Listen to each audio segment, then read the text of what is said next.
Welcome back, I-Believers! O ano, Ate Shaira, ready ka na bang magpunta sa ilalim ng dagat? Paano yan, Kuya Chris? Eh, hindi naman ako marunong mag-scuba diving. Ay, don't worry, Ate Shai. Dahil yung mga kasama mo, nako, napakagaling lumangoy. Ang mga lumba-lumba at balyena. Alam mo ba yung lumba-lumba?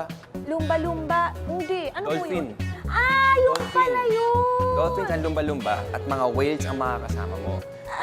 Oo, at nag-usap-usap na sila. Nag-uusap-usap? Teka, paano sila mag-uusap? Eh, nasa ilalim sila ng dagat. Ito ang sagot sa tanong mo.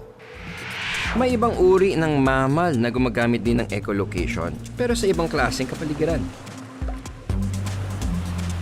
Kung naalala nyo ang mga alon sa dagat nung pinalabas namin ang sound waves kanina, tama ang iniisip nyo.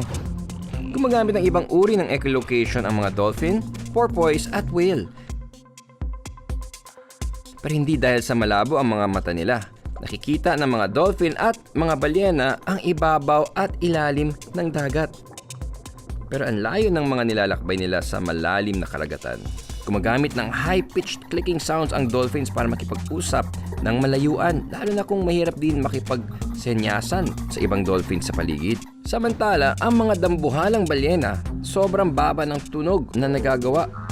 Dinig sa layong 10,000 miles sa ilalim ng tubig.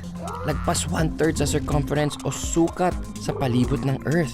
Kaya naman nakakapag-usap ang mga balyena kahit sobrang lawak ng distansya. Lahat ng mga hayop na ito nakapag-evolve gamit ang lahat ng senses para makakain, makagalaw at makipag-usap. I believe! Ang lupit talaga, Kuya Chris. Ang dami na nating natutunan at ang dami pa nating napuntahan, no? Biruin mo, mula sa kalawakan hanggang sa ilalim ng karagatan. At unang episode pa yan ng bagong I Believe, Ate Shai. Kaya naman, kung gusto nyong gawin ang nakakabilib na experiment namin kanina, anytime pwede kayong dumalaw sa I Believe social media account on Facebook, Instagram, X o yung Twitter at TikTok. And don't forget, tuloy-tuloy pa rin ang I Believe sa Kapuso stream on GMA channel sa YouTube. And don't forget to like, follow, share, and subscribe. Kung gusto nyong matuto, you know where to go.